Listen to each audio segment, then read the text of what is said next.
pemirsa BNews TV dimanapun Anda berada. Senang sekali kita dapat berjumpa lagi dalam acara riset kita.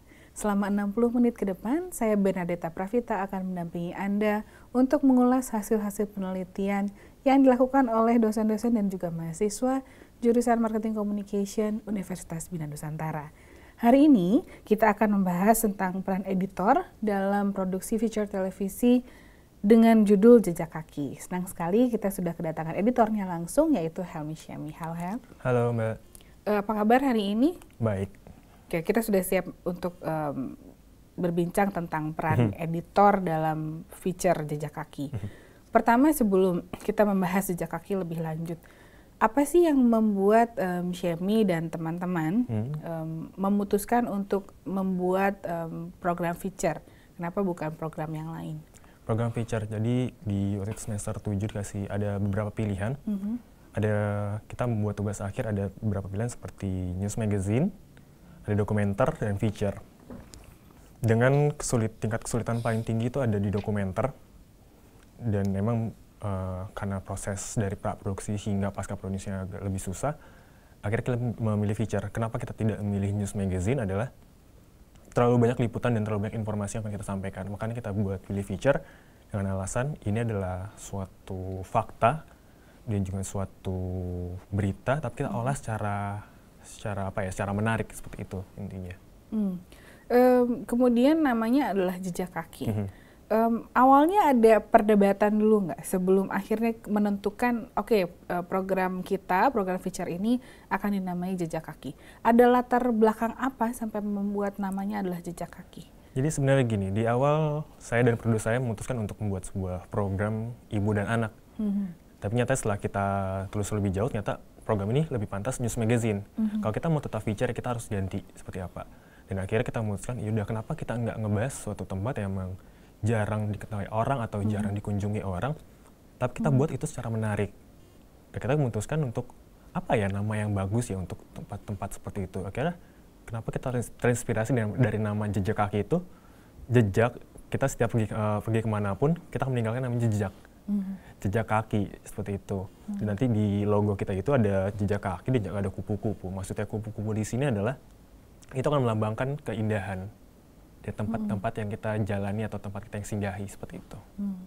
Konsepnya acara Jejak Kaki ini sendiri itu seperti apa sih, Syam? Konsep ini kita membahas tempat bersejarah, khususnya museum. Di episode pertama ini membahas museum, di mana kita membuat, kalau museum itu kalau dipandang orang-orang adalah sesuatu yang hal membosankan dengan segala isinya. Apa sih museum?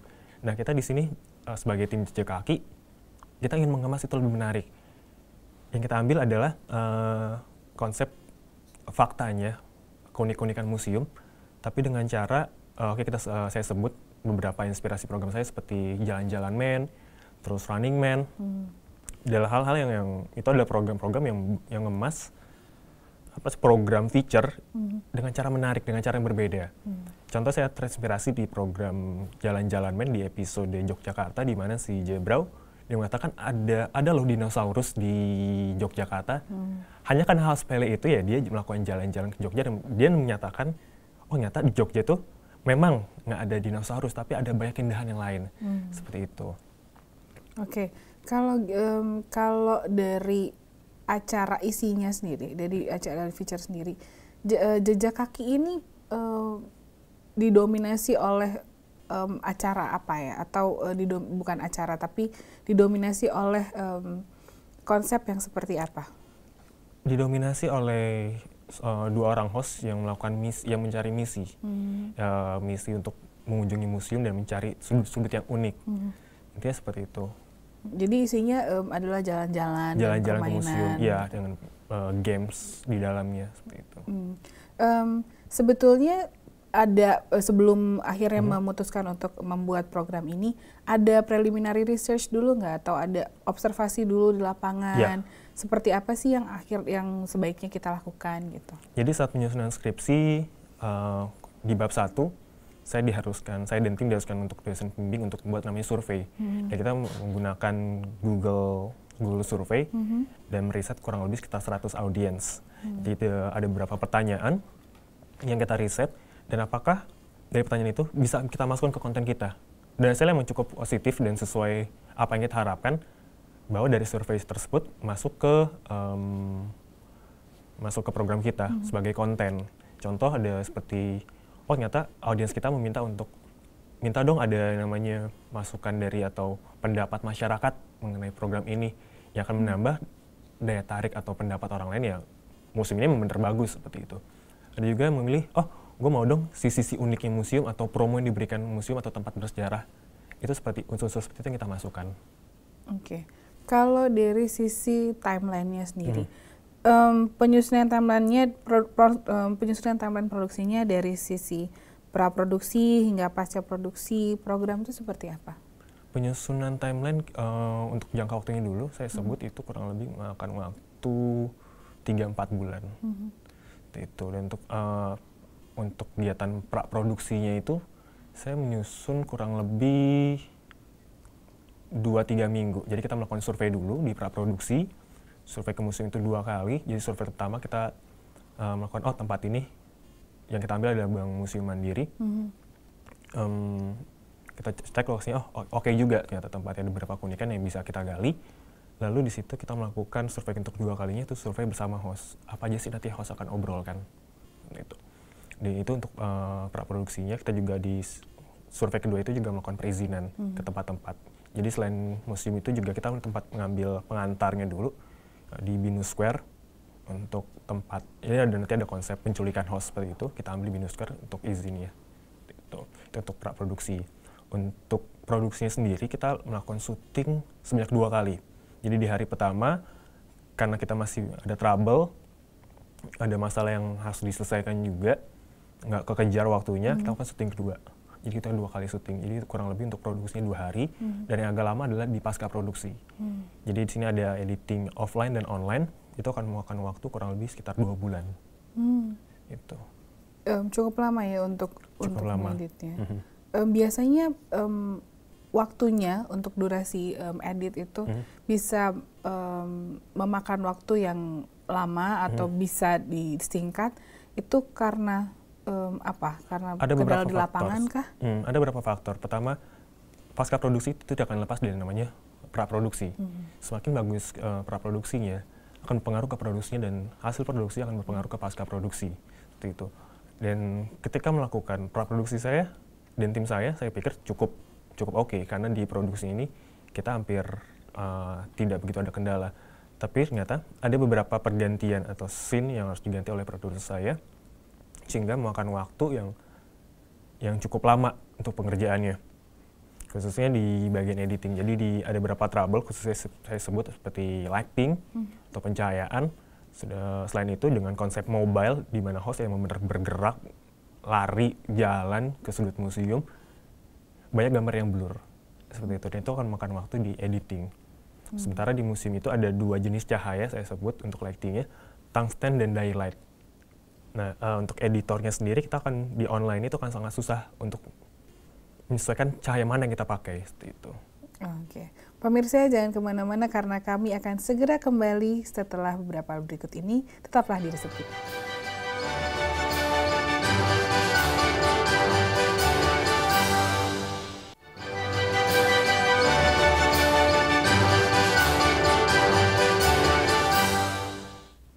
Terima kasih pemirsa karena Anda tetap setia menyaksikan Riset Kita. Berikut kita simak cuplikan tayangan program Jejak Kaki.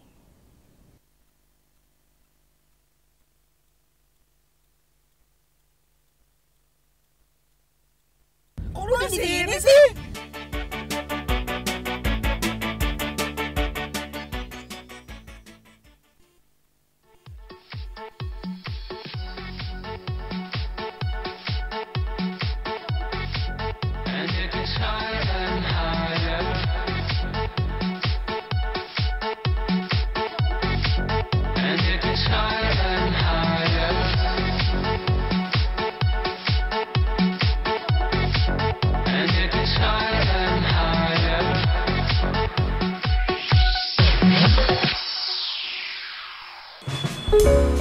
Halo pemirsa Jejak Kaki, hari ini kita bakal jalan-jalan nih. Tapi kemana ya? Sebelumnya yuk kita cari dulu jejak host kita. Ada di mana nih?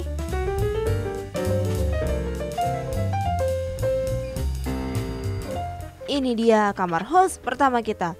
Coba kita ketuk pintunya. Siapa?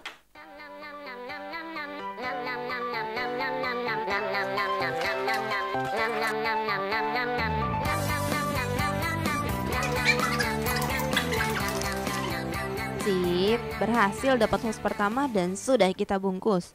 Pasrah banget deh abis diculik. Mungkin belum sarapan nih pemirsa jejak kaki.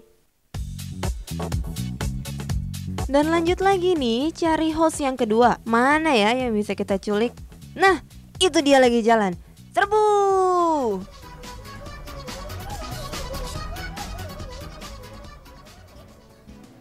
Jadi kita gimana nih sekarang nih? Masa cuma disuruh masuk doang, nggak disuruh ngapa-ngapain? Lo bisa baca nggak tuh? Bisa, sweaker tuh. Sana. Ngaco banget deh. Bayar masuk. Bayarin. Oh, nih ambil aja Nggak nih. bayar. Udah, masuk ambil aja. Ya, ambil lah. Lo mau yang mana? Kucing terbang. Nyebelin banget deh.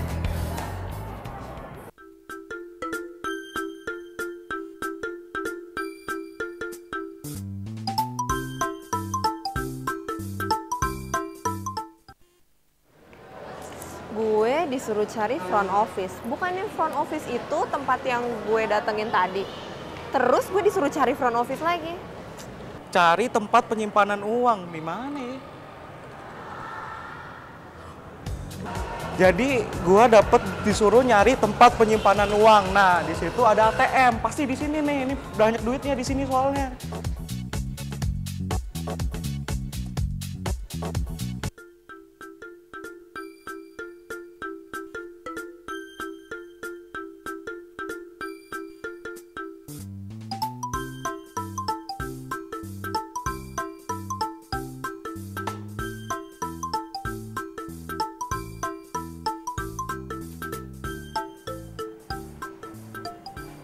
Wah, ada Iron Man.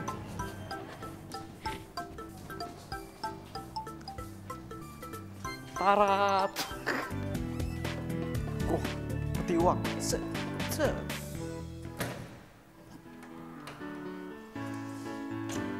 Us.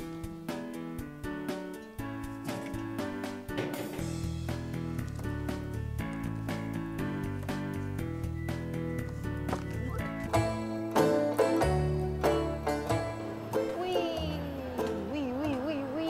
Kalau kamu mau lihat nih, ini ada kaca gede banget dan bagus banget nih mozaiknya.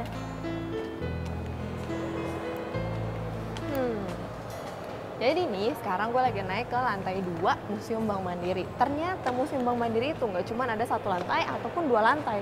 Tapi banyak banget, sampai 4 atau 5 lantai. Dan kayaknya ini salah satu front office deh. Walaupun lagi-lagi isinya patung, tapi kita coba aja kali ya.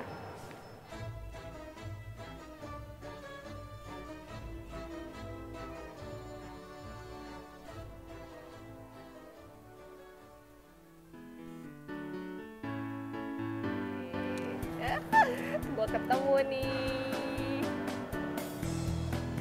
Ternyata disembunyiinnya gampang juga. Jadi nggak susah-susah banget buat gue cari. Dari zaman Belanda. Iya, betul sekali. Banyak banget sih, Mas. Iya, banyak sekali koleksi-koleksi yang kami miliki ya. Jumlahnya mungkin ribuan gitu yang kita koleksi di sini. Juga ada mungkin tadi sempat lihat juga ya, ada robot-robotan seperti itu yang terbuat dari komputer itu ya.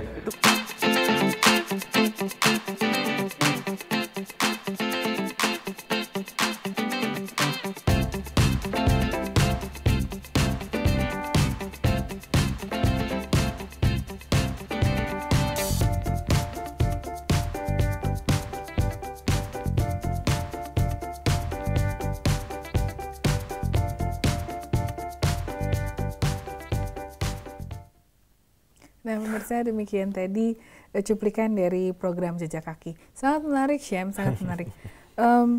Itu sebenarnya konsepnya seperti harus mencari mencari clue-clue gitu. Iya, Sebenarnya apa sih nanti tujuannya, untuk apa, goals-nya itu apa? Goals-nya itu ya mereka intinya nggak ada apa-apa, kosong, nggak ada apa-apa. Yang intinya mereka harus cari itu ya keunikannya, sama mereka mengelilingi museum, ya itu keunikan dari museum itu yang mereka cari. Oh gitu. Tadi kita lihat ada adegan si Elvin harus cari apa namanya, tempat penyimpanan uang. Tempat penyimpanan uang ada banyak di sana karena itu museum Bank Mandiri. Seperti itu. Terus ada Stella yang harus mencari apa namanya, front office. Sambil mencari dilihat ada kaca ternyata yang unik seperti itu yang kita angkat. Itu memang kan kalau yang di pertama, ditayangin yang pertama, kelihatan bahwa hostnya dicarinya tuh dengan cara seperti itu.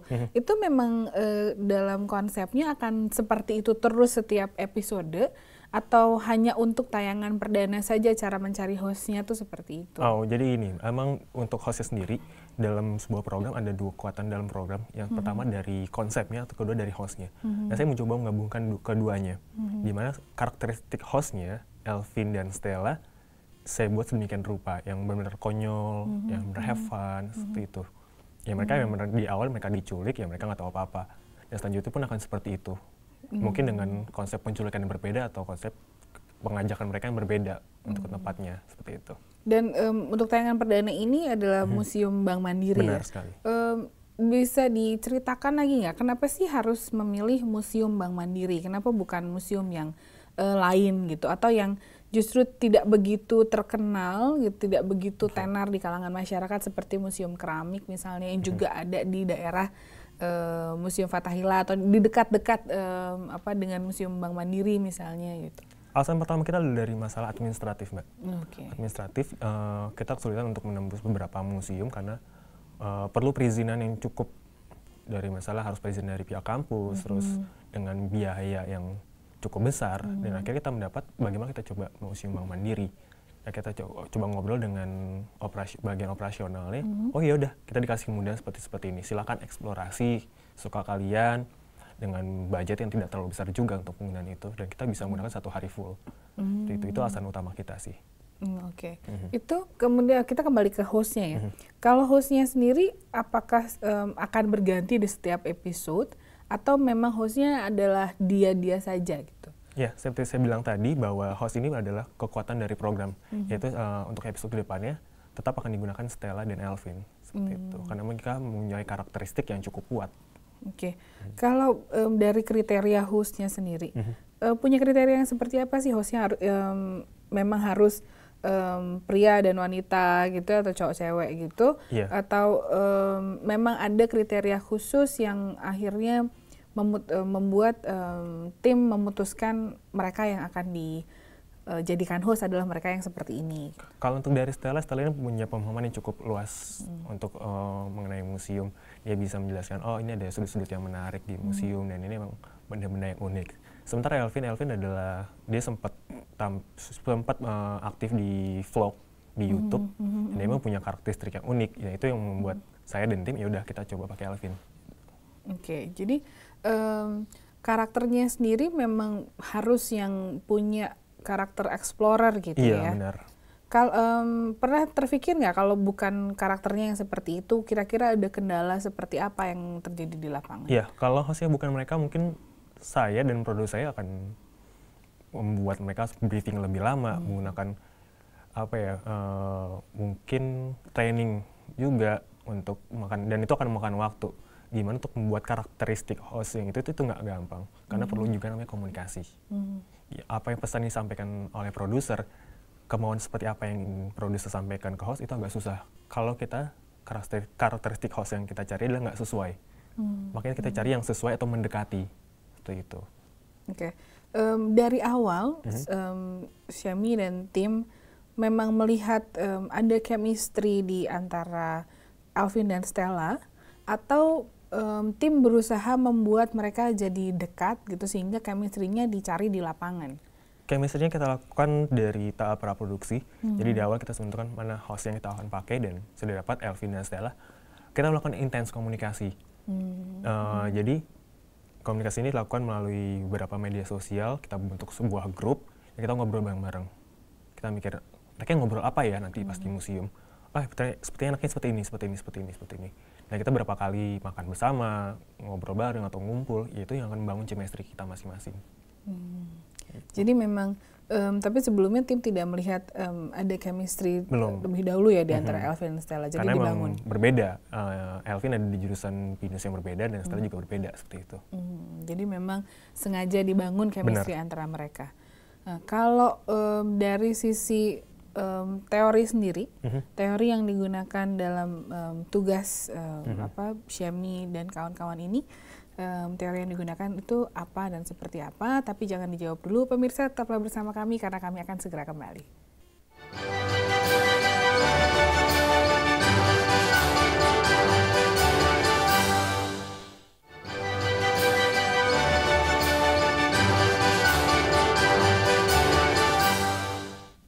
Terima kasih pemirsa karena Anda tetap bersama riset kita. Syami, kita lanjutkan lagi ya.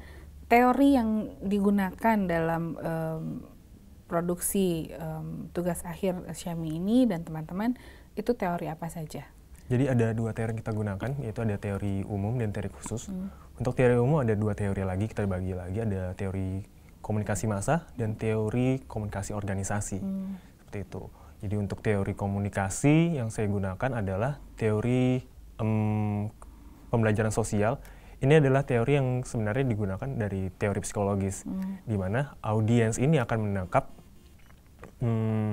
akan meniru apa yang mereka saksikan di televisi, seperti itu. Dan saya ingin penonton saya itu nantinya, oh mereka bisa loh ke museum, datang ke museum, lihat hal-hal yang menarik dan itu akan menambah nilai jual dari museum tersebut. Itu yang pengen saya sampaikan. Yang kedua adalah teori uses and effect. Ini merupakan perkembangan teori dari teori uses and gratification, di mana kalau teori uses and gratification itu menjelaskan audiens akan mencari apa yang berguna untuk mereka, seperti itu di program televisi. Tapi untuk teori uses and effect adalah bagaimana audiens menerima efeknya dari tayang tersebut. Kembali lagi ke pembelajaran sosial, ya saya ingin audiens saya bisa mengerti, bisa menangkap maksud dari program tersebut, bisa mengeksplor museum atau bisa mencintai lebih museum, seperti itu. Itu untuk teori komunikasi massanya.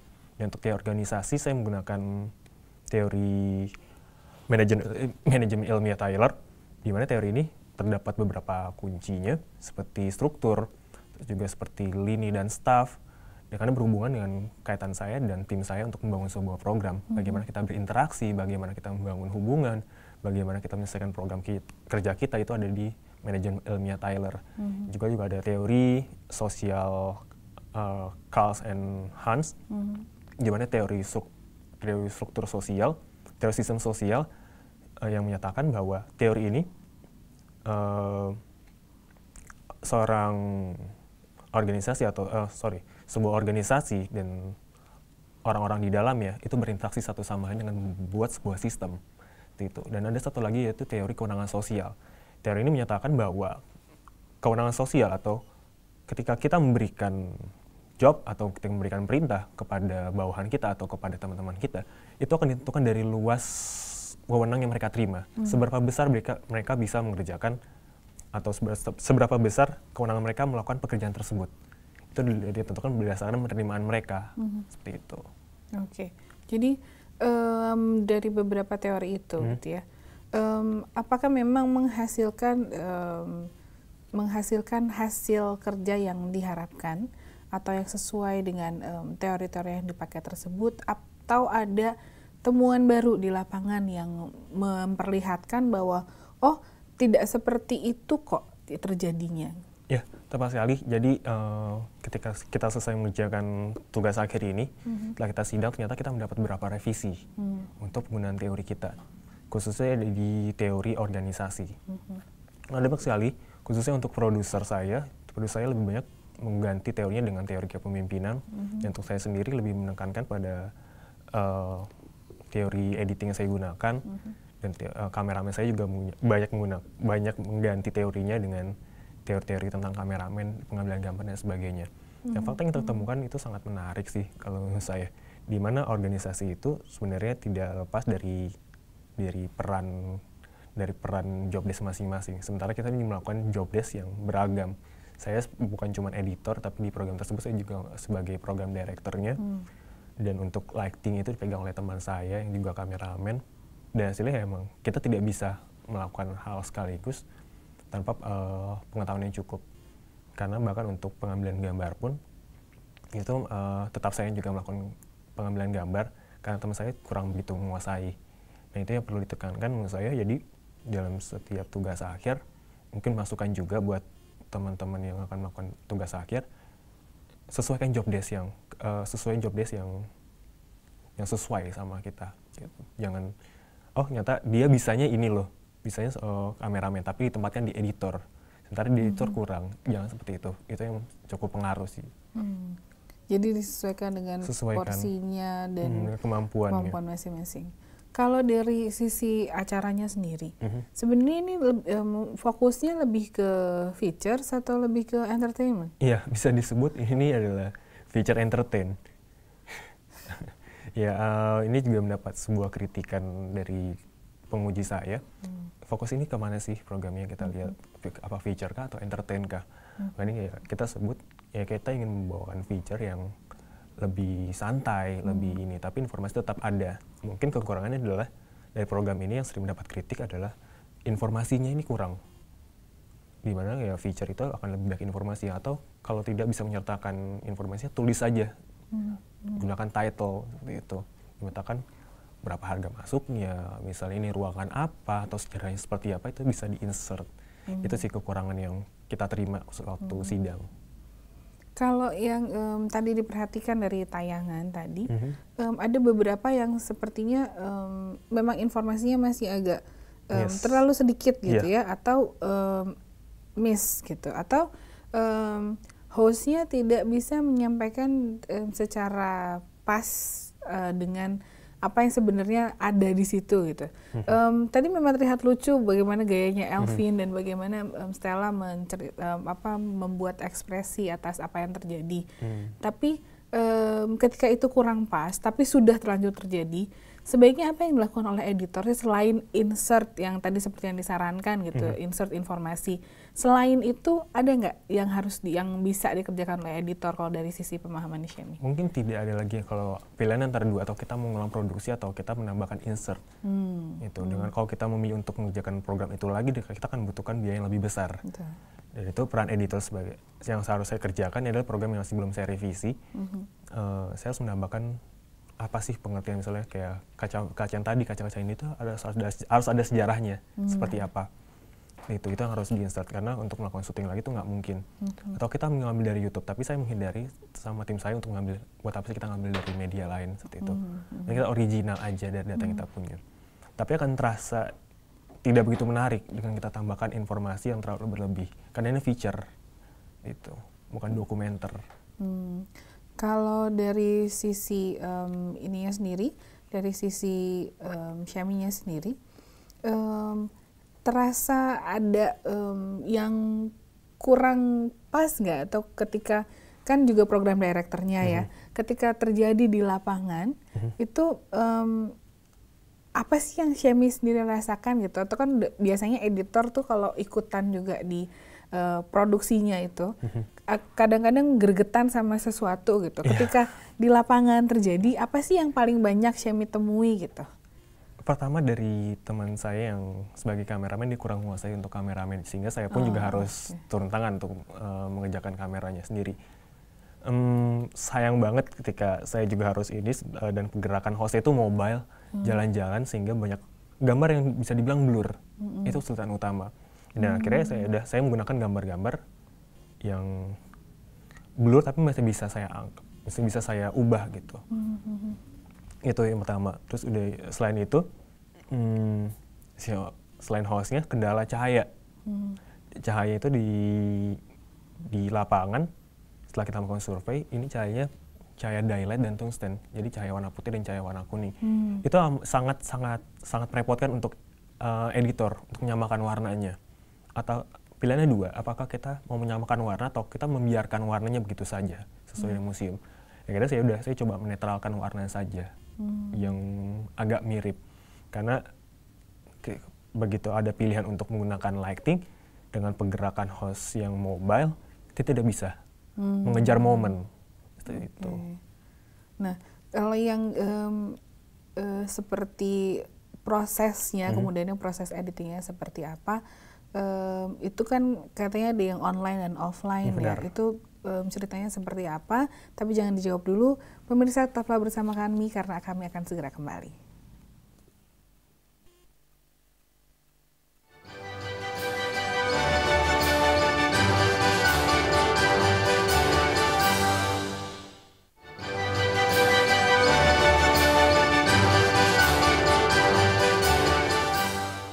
Terima kasih pemirsa karena Anda tetap setia menyaksikan riset kita. Syami, kita lanjutkan ya. Proses editingnya sendiri mulai dari Offline. cahaya gitu, kendala suara, kemudian ada proses offline dan online itu seperti apa sih? Jadi kita mulai dari offline dulu kali Mbak ya. Oke. Untuk offline itu saya mengerjakan seluruh-seluruhan, jadi ada proses capturing, di mana proses ini hasil video rekaman yang telah kita lakukan di produksi, kita pindahkan ke media lain. Itu. Seperti media lain tuh maksudnya seperti apa? Jadi untuk kita kan menggunakan memory card SDHC dengan kapasitas 32 GB, kita pindahkan ke laptop ataupun komputer editing. Oke. Setelah kita pindahkan, saya membagi berdasarkan grup-grup. Oh, ternyata ini memory card untuk cam 1, ini cam 2, ini cam 3. Itu saya pisahkan.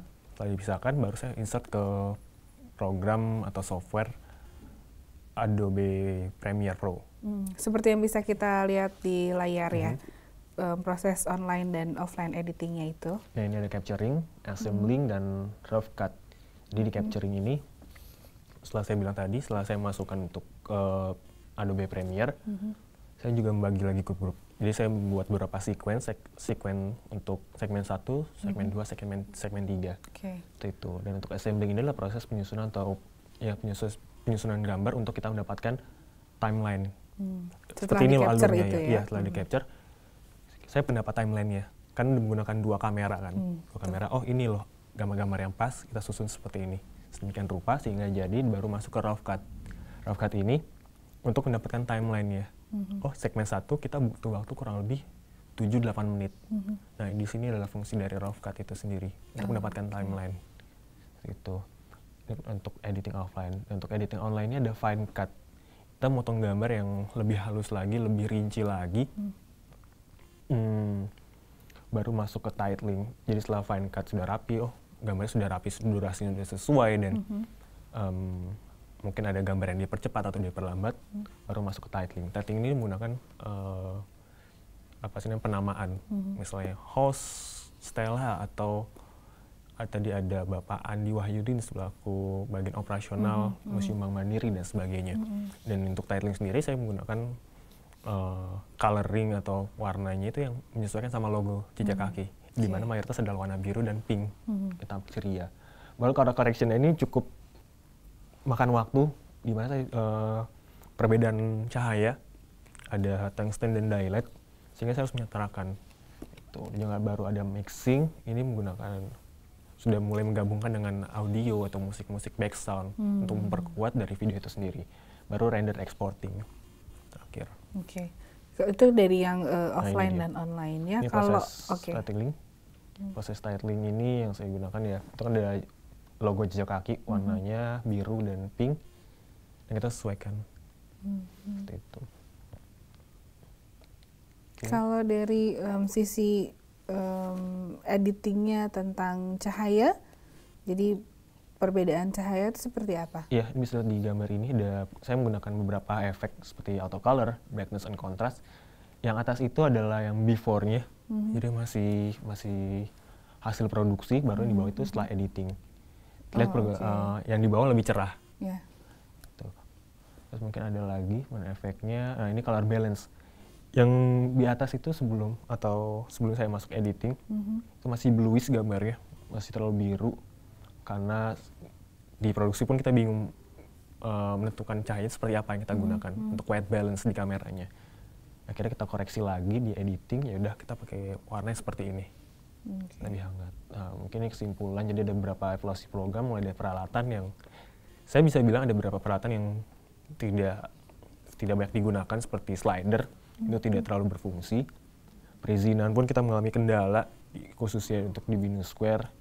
Shooting script untuk talent, karena terlihat tadi seperti Mbak Data bilang tidak terkonsep untuk konsep sendiri, kurang bisa menjelaskan. Ini menjadi evaluasi dari tim kita untuk koreksi warna yang saya bilang tadi, untuk color balance itu sangat susah dilakukan, dan evaluasi budget sendiri cukup menurut saya, bahkan kita mendapatkan harga yang lebih rendah gitu. Kita menggunakan dari total anggaran kita 3.500.000, kita bisa menggunakan 2.025.000 per orang ya. Oke.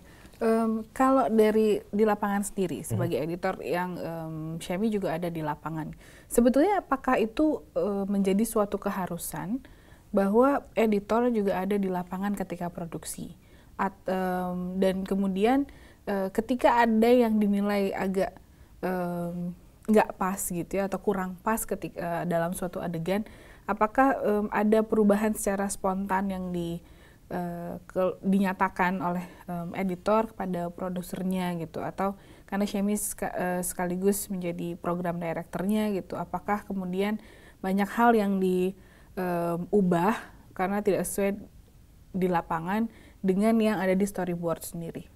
Untuk keputusan atau kewenangan utama tetap ada di produser, sehingga jadi saya melihat ada, ini kurang bagus, saya bilang ke produser selesai dulu. Ini ada masalah seperti ini. Kalau dia memberikan solusi, ya udah kita menggunakan apa yang diberikan oleh produser. Atau kalau kita masih bisa mendiskusikan, lebih baik seperti ini dengan alasan seperti ini. Kita diskusi, karena saya juga seorang program director. Ya udah, kita mengambil kesimpulan, ya udah, kalau memang lebih baik seperti ini kita kerjakan. Ya seperti itu. Kalau untuk meminimalisir kesalahan-kesalahan gitu ya, meminimalisir kesalahan atau mengantisipasi kejadian yang tidak mengenakan di lapangan, biasanya apa yang dilakukan oleh khususnya editor sendiri gitu, ketika tahu nih, biasanya kan sudah tahu ya akan terjadi seperti apa sih gitu. Untuk color balancing itu kan harus ada lampunya gitu, tapi kalau keadaannya mendesak, kemudian apa yang biasanya diperbuat oleh editor untuk antisipasi? Jadi seperti di segmen sebelumnya kita sudah menyaksikan ada namanya wawancara antara si Elvin dengan bagian operasional sendiri. Itu di ruangan itu emang kita tahu itu gelap banget sebenarnya. Sehingga kita minta bisa lampunya nyalain. Ternyata lampunya pun masih belum menolong. Dengan lampunya masih di tungsten. Akhirnya ya kita sudah persiapkan alat, itu berupa softbox, lampu warna putih yang akhirnya meminimalisir dari cahaya kuning itu, dan itu akan meminimalisir juga di saat editingnya berlangsung. Itu yang cukup fatal yang kita temukan. Tapi bagusnya kita prepare untuk peralatannya. Kalau untuk ini sendiri ya, clear area ketika syuting berlangsung, apa yang biasanya dilakukan oleh tim gitu, atau antisipasi apa yang dilakukan sehingga kita bisa menjaga clear area tersebut? Untuk clear area, saya dan tim sengaja membiarkan orang berlalu lalang, biar terlihat lebih natural. Dan inilah museum yang emang ketika banyak orang ya akan banyak orang berlalu lalang. Tapi saya seperti saya bilang, saya 2 kali syuting, dan ada perbedaan. Di syuting pertama, jadi ada beberapa dekorasi atau peralatan yang di syuting pertama itu nggak ada. Akhirnya saya di tim, ya udah kita hindari nih bagian-bagian seperti ini yang mungkin bisa jumping kalau dilihat ketika di editing seperti itu. Kalau untuk proses editing yang dilakukan ya, kita kembali ke proses editing yang tadi, selain dari program yang sudah dikuasai sendiri oleh Syami sebagai editornya, adakah program yang didapat dari website tertentu untuk membantu proses pasca produksinya, karena color balance-nya ternyata sulit gitu ya, lighting-nya juga di lapangan sangat redup. Kemudian apakah ada suatu program sendiri yang mendukung dan ikut membantu? Kalau untuk secara keseluruhan itu untuk segmen-segmen kita tidak ada yang melakukan insert dari media-media lain atau video-video lain. Tapi untuk seperti bumper, itu kita menggunakan template yang bisa sebut free download lah. Free download, jadi kita ganti itu dengan potongan-potongan video yang kita ada. Jadi tadi ada potongan foto, ada kupu-kupu, itu kita pakai template. Itu. Karena agak susah untuk, dan kita juga masih minim pengalaman untuk membuat bumper itu, kita juga meng-hire orang untuk membuat bumpernya. Kalau dari setelah dilihat hasil editingnya gitu ya, dan setelah kemudian ditayangkan lagi tadi, Syami sendiri sebagai editor merasa masih ada kekurangan nggak? Kekurangannya di sebelah mana, di bagian mana, dan sudah ada belum di dalam pemikiran gitu, dalam kepala ini harusnya diapakan, atau harusnya diberi apa? Mungkin kalau ada pilihan untuk syuting ulang, saya akan melakukan syuting ulang lagi kali ya. Ya masih kurang puas dengan konsep yang ada, karena yang bisa sebut ini adalah dummy. Jadi saya pengennya ke depannya program ini bisa lebih menunjukkan informasinya, tapi tanpa mengurangi kekonyolan atau ekspresi dari kedua host itu. Dari gitu, saya juga ingin mengurangi namanya mobilitas yang terlalu tinggi, di mana host yang benar-benar jalan atau lari itu juga memakan energi yang cukup banyak sebenarnya. Ya mengurangi itu, tapi bagaimana host ini bisa nantinya dia santai, membawanya lebih santai, tapi tetap dengan ekspresi konyolnya. Apakah dengan dia melihat, oh ada patung nih, misalnya yang lagi buka loker, ada apa sih isinya, itu lebih santai, nggak perlu sampai lari seperti itu. Itu sih. Kalau untuk back sound-nya sendiri ya, tadi saya mendengar beberapa kali ada Sherlock Holmes gitu, sedangkan itu kan museum. Ada ini tertentu nggak? Ada latar belakang tertentu sampai akhirnya memutuskan itu. Apa sih sebenarnya tujuan? Apakah itu cocok dengan tujuan program? Kalau museum itu kan lebih bersifat klasik atau kuno dengan segala benda-benda yang dari zaman dahulu. Sherlock Holmes berada pada tahun kurang lebih 1900 sekian puluh. Dan itu saya merasa cocok gitu untuk menggunakan ini. Apalagi dia berada di London dengan tema-tema klasik, saya pikir cocok itu untuk museum menggunakan lagu-lagu yang seperti itu. Jadi memang ketujuannya karena selain memberikan informasi, juga membawa pemirsa jadi lebih dekat dengan suasana museum itu sendiri ya. Ada keinginan yang sejalan dengan pengembangan tugas akhir Syami ini? Maksudnya? Dalam arti apa sih yang Syami masih inginkan dari program ini sendiri? Masih pengennya hostnya itu bisa lebih informatif. Selain ekspresif, hostnya juga harus bisa lebih informatif. Dan saya cukup greget lah ketika hostnya kurang gitu menyampaikan informasinya. Dan saya juga sebagai editor pengennya program ini yang lebih dengan menggunakan efek-efek yang lebih baik lagi, misalnya seperti teks yang berjalan atau teks yang mengikuti ada beberapa sudut seperti itu. Oke. Pemirsa, beranilah untuk terus berkreasi karena berkreasi itu adalah bagian dari menyatakan sebuah mimpi. Akhirnya bahasan yang sangat menarik ini telah sampai ke penghujung jumpa. Terima kasih Syami, terima kasih juga pada pemirsa yang tetap setia menyaksikan riset kita. Email Anda masih selalu kami harapkan di news@binus.tv dan juga tetap saksikan kami di www.binus.tv. Akhir kata, saya Benedetta Pravita beserta seluruh kru Binus TV yang bertugas mengucapkan terima kasih dan sampai jumpa.